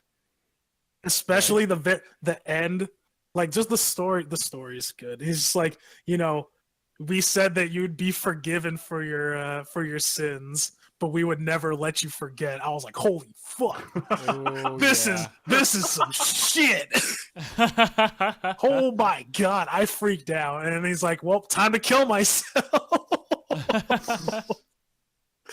Oh man, God of War is amazing. Kratos is a good character, even though all he does is get angry and kill shit. Dude, he's so angry all the time. And I'm actually kind of looking forward to this new one. It's supposed to be very different. When's it supposed to come out? Next month. April 20th. Damn, all these good games coming out. 420 blazing. Yeah, like And that's the thing too. They're not doing Greek mythology. They're focusing on Norse mythology now. Well, he's already killed all the Greek gods, so what are you gonna Gotta do? move on to the next ones. Literally killed everyone in Greek mythology. Remember when the fucking the end of 3 when it was like, yeah, the world's pretty done for. The world is the done for. The world's kind of dead. That was the only I didn't like 3 so much, but I love the concept that you go around and literally take out Mount Olympus. It's great. Like you single-handedly go through, take out Mount Olympus, and then you fuck Aphrodite. It was like boss rush mode. Yeah. I want to know what happened to Aphrodite though. You literally kill everyone but her. She's just like, well. But you do slay something else. I ain't gonna lie. Oh my god. But yeah. All right. So that's it for me. I think we're gonna end it here. Because we have been going for a while, especially with that long break. Yeah. And I know Freeman's got to get going so that he can go shovel tomorrow. Blizzard prevention nonsense. Yep. Yeah, it's unfortunate, but watch all over again. let's flip the order for weeks, I guess. So Tyler, why don't you take us into upcoming week of work? Yeah, work. It's great. Even if with the upcoming snow again, I still have to go to work. Yeah, that's amazing. I started working at headquarters again, like 1 day a week for shits and gigs. For extra money. I got getting paid money. Oh, I got Kirby Star Allies. Looking good. It's Star Friends. Star Friends. You know what? I had a feeling this game was gonna be easy. And it is, unfortunately, but I'm still having fun with it. Like, it's like a fun... That's the important thing. Yeah, like, it's just like a fun, like, just go through and, like, just do Kirby shit, honestly. Look, Dark Souls tried to teach us that being hard is fun. No, easy can be fun, too. Easy can be fun, too. Like, just do, like, the act of playing the game. Like, the game itself is fun. And, like, that's how you know, like, it's a good game. Absolutely. I'm also watching. So I forgot to say this last week. I had started Jessica Jones season 2 because that came out, and I'm almost done. I'm actually 1 episode away. Oh man. Yeah. So there's that. Finish that tonight. Also, one last thing. Friedman knows about this, but I came home one day with a Toy Story mousepad and a keyboard from 1990. What? Yes, the keyboard is not Toy Story themed. The keyboard is just from 1990. Yeah, the keyboard is just old as fuck. I got that. Like original clickety-clack mechanical keyboard. Okay. It's amazing. So I got this, right, from my parents' basement. Yeah. And there's more totes with this shit in there. So what me and my cousin are going to do, right, because my parents are still, like, in the act of moving, like all their main stuff is moved over. Now it's just a bunch of like just shit in the basement that's been there for years. We're gonna go basically dumpster diving for this 1990s time capsule that had a bunch of computer shit in it. But why? Dude, for the fucking novelty. So I took this keyboard and I went to our one stock guy at work and I was like, "Yo, do we have any PS2 to USB adapters?" And he's like, Tyler. "Yes, we do." So Of course we do. Guess what keyboard I'm using at work? Oh my god. Oh my fucking god. It's amazing. Might as well do something to fucking enjoy what you're doing. I Jesus. know, but it sucks. I can't even be in the office. I'm not allowed to be in the office. I got kicked out of being in the office. He wasn't fired. He was just kicked out of being in his office. No, I'm not fired, audience. Don't worry. I'm in trouble. I don't know what else to do. It's dumb. Wait, what? How did you get in trouble? Or are you not doing gonna talk my about job. No, I can talk about it. Like, I don't know what the deal is. It's I didn't sign an NDA.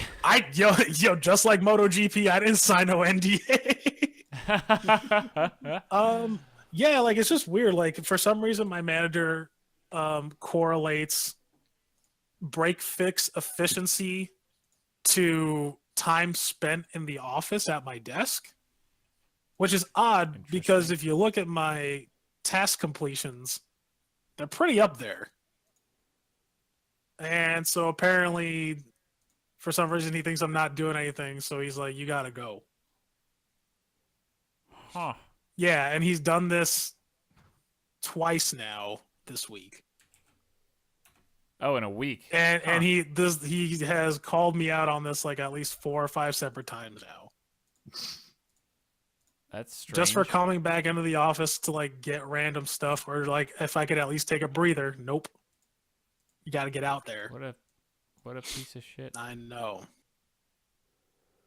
Uh-oh, maybe he listens to the podcast. Yeah, right. Sure. I did learn that he watches Fist of the North Star though. Oh shit! That doesn't mean he's a good person. No. I mean, dude, if everyone who watched an anime was a good person, then the world would be a much People fucking wouldn't be better hating place. weebs so much if we were all good people. Freeman, you got it, or Tyler? I'm assuming you're. Yeah, I'm that's done. about- I'm done. Tyler, Freeman. you got So anything? anime season's wrapping up, and I'm incredibly behind on everything. So I'm trying to just get myself structured Yeah. into doing a marathon on Saturday and Sunday to catch up on all the stuff I'm not caught up on. Fucking for like 2 weeks, it's over. Yeah, in 2 weeks it ends, and then there's a whole slew of great shows coming out next season. So I need to clear up the backlog. Yas. I'm currently watching. Let's pull up the magic number real quick. I'm currently watching 18 shows. Jesus. What the fuck? Of those, Holy shit. 3 I'm watching with my buddy Dave. So it's only 15 shows that I myself am watching. Oh, that's all. That's three- all? 5 of those are shows that only have 10-minute episodes. And of those 5, one of them I only have 1 episode left. The other one only has 2. So I'm working my way through this. Basically, I have to sit down for like a good 10 to 11 hours to knock everything out. Split it over the course of a weekend. That's just 2 afternoons of just only watching anime. All right. Also, one's Boruto, one's Dragon Ball Super, one's Black Clover, which I'm caught up on. So it's only like maybe 10 shows I need to watch like 6 episodes each. No big Nice. deal. As I proceed Sounds to not easy. do it. Yep. It's probably what's going to happen. Yep. What about you, Tim? Man, I gotta play so many video games. Yeah. First world I've been problems. yeah. Work has been pretty heavy hitting since we got I guess I should say my girlfriend and I, we got back from our Arizona trip very late on Sunday night.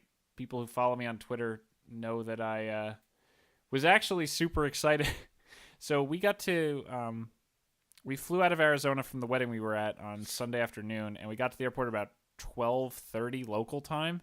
Our flight was supposed to be at 3:40, and it was delayed till 5:40. Damn. So there was a while where we couldn't even check our bag. Then we eventually got through security, and we sat in the same chairs for about 3.5 hours. During that time, I watched a ton of League because Sunday was the end of the season for North America. And it was really, really cool. I was tweeting about it because there was actually a tie for first seed out of the season and a 4-way tie for third place. Damn. So they ended up basically doing a typical day is 5 games because there's 10 teams. They did an additional 6 games of League that day to do all the tiebreakers because they did the tiebreaker for first place. And then they did basically a mini bracket to see who would get best seeding in the actual tournament that all these teams are going to be in. Damn. But it was hysterical because they had just started tiebreakers as we got on the plane. And even when we landed 4 hours later, the last game of tiebreakers was just then finishing. But yeah, got back and went back to work. And my girlfriend's been feeling sick. She's already asleep, so I've just been playing Witcher. Witcher 3, like I said, so fucking good. I'm probably gonna actually record some since we're doing this so early in the night. It's only 8:30 instead of 11:30. But in addition, because I have not been able to record Halo Wars 2, I finally started the Shadow of War Let's Play yesterday. Oh shit! And successfully did not crash Nice. one Yeah. time. Very excited to finally play my video game that I bought. No, it's running smooth as butter, and I had absolutely no hiccups whatsoever during the first session, Smooth as butter. which was fantastic to just get to run around and play that game. I'm going to lean really hard into Witcher. I've been playing Witcher in every spare second. We're not doing D&D this week, unfortunately, so I'm just going to play more Witcher. I'm just trying to finish this game and enjoy every second of it so that I can really throw myself into Shadow of War, because I just want to kill captains and level up and grind that game out real good, because that game is already really fun. I loved Shadow of Mordor, and Shadow of War seems like it's just still really fun, so I just want to finish up Witcher so I'm not playing 2 open-world games at the same time. But yeah, other than that, that's basically what I'm playing. My project is about to come to an end, so probably next week I'm going to finally be switching to training for a new project. I'm basically doing most of the work for what's left by myself. There's a single massive drawing we have to finish, and I'm the one doing it. Wow. And I'm like handing pieces to check to everybody else, but I'm the one who's doing the work all day, so Fuck them. it's been... No, I don't mind. It's better than being bored. Nah, Like, fuck them. okay. Okay. But yeah, that's about it. Get to do Commander again Saturday, hopefully, because didn't get to last weekend. Obviously, I was in Arizona. Arizona's great. For those of you who live in Arizona or have the chance to go, don't go in the middle of the summer, but Arizona's a really cool place. Yeah, from experience, don't go in the summer. It'll fucking kill you. Seriously, I've seen it. Yeah. My girlfriend and I were told by her friend who lives in the area now that if you go like mid-April is when it starts getting too hot to live. Yes, you will die. So going right now, like, Tyler, would you say like late February to early April is the perfect time to go to Shit, I would So say, Arizona. honestly, I would say all winter? all winter. Like, it's just, you bring like a light hoodie out at night. It's like, Yeah. mwah, like, and like during the day gets to like maybe high 70s, maybe 80 Yeah, the and- most. Yeah, I got a little bit of burn on my neck, but that's because we were walking around the University of Arizona for a few hours for my sister, and I didn't have any sunscreen on. I knew I'd probably burn a little bit. mean I honestly don't care ASU? since ASU, Two sorry. different Sorry. places. You're very correct. I apologize. But I knew I'd get a little sun, but it's not like we're getting a lot here because we're getting more fucking snow tonight. And you guys are getting way more Yeah, snow we're tonight. getting snow, baby. We're getting buried. So, yeah, ours has started a little while ago, but we're only getting like 3 to 5 inches into like noon tomorrow. So ours is just kind of a heavy dusting. You guys are getting slammed yet We again. getting fucked. Yeah, I wish they'd give us an accurate measure of when it starts and how many inches we're getting. They give us a day and a half range with anywhere between 10 and 18 inches. How the fuck am Yeah. I supposed to work with any of these estimates? Dude, it's hard. Man, I should be a fucking weatherman, dude. If I just got Think about it. shit and be wrong all the time, I fucking love my job. Right? That's what I'm saying.